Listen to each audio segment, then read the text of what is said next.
introduce myself as Dr. Yusapino Fernandez Obial. I am a medical practitioner in the city of Iligan for the past 45 years. And I would like to share my views with regards to the topics that I have selected for the benefit of the students and as well as for the benefit of the people. Well, to begin with, I have selected among the topics given to me the topics on same-sex marriage. Now, originally, we would like to inform the public that the principle of marriage is procrastination. In order to put into actual practice the Lord's directive, if we are a Catholic, that go to the world and multiply. So even the laws of the church and the laws of the state declared that only two individuals of different sexes, like a male and a female, should contract a marriage, a valid marriage. So for the church, in the church wedding, it is between a woman and a man, meaning the gender is male and a female.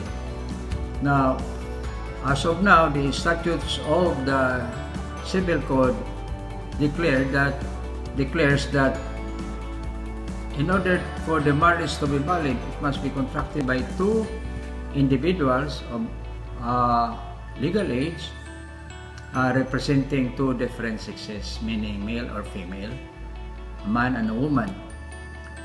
However, lately, and even not so late, it has been the belief that this is a curtailment of the principle of what we call as human rights.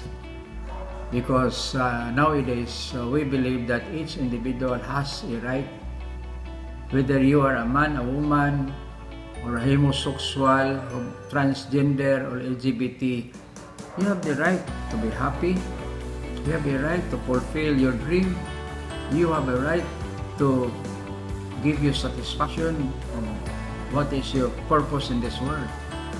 So nowadays, we are in the opinion that these particular statutes, both in the church and in the civil code, is a curtailment of this freedom. So in other words, in order to make and ascertain the happiness of the individual, asa ba siya happy? Happy ba siya na kini ang iyang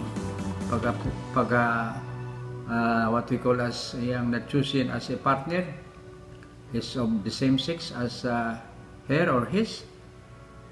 So why curtail? Why prevent him to become such individual? So there are now many that develop and many suggestions that we should not curtail and we should open up. In other words, we should adapt to the prevailing circumstances in order to bolster and support the human rights of the individual. So I believe that as a medical practitioner, we should not limit ourselves to what we call as in order to multiply. Because the purpose of marriage is not only to multiply or have children, but also to make a strong union between two individuals regardless of their sex orientation, regardless of their sexual gender or sexual preference. The foremost is the principle of happiness, satisfaction, and fulfillment in life. So with that,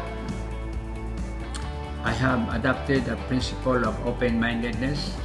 Even our Pope Francis has declared recently that personally, because it is not yet the what we call as the ruling of the church, he is not against civil union of the same sex. Meaning by civil union, meaning unity acquired through the laws of the land, not necessarily the laws of the church. He is not against. So, in order to adopt such a policy, we have to discuss that in the civil code, it prevents.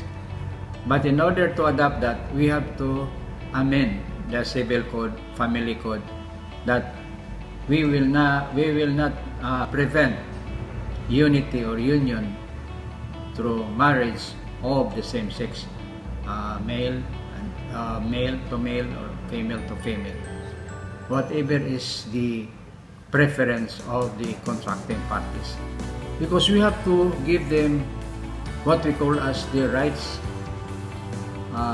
not only through life but to happiness and the future of the union, in order also to give them the benefits of whatever laws that allows them to claim for benefits, being the partner of so and so. So there are many laws that says that it's only the husband or the partner of these contracting parties can adopt or can claim any benefits from the government.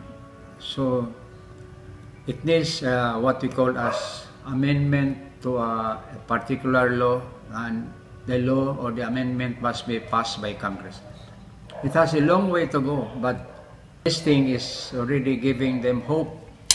What happens nowadays, doon na naipaglaom ang atong mga igsoon, mga homosexuals or what we call as LGBT families, na pwede na sila nga makakontract yun na dili lang kay tago-tago or whatever, nga maulaw sila nga mahibawan nga mauni sila ang ilang sexual preference, because it is now recognized. If our laws will be amended, or there is a special law to be passed allowing such union of partners of the same sex. So with that, I hope nga I have given my fair share to whatever benefits that you will derive from my this interview, and if it can help you arrive at future discussions with your classmates and other professors, that as a medical practitioner, I am not limited. My belief is not limited to the contracting parties must produce additional siblings or enlarge the families. My principle is that the individual contracting parties must see to it that they are protected, that they can achieve happiness, that they can achieve fulfillment of their dreams in life while they are still alive, and that they have achieved satisfaction. Why work if you are not satisfied with what's going on? So these three principles, happiness, satisfaction, and fulfillment of life, are the guiding principles why I should favor same-sex marriage. And that's all. Thank you. Thank you, sir.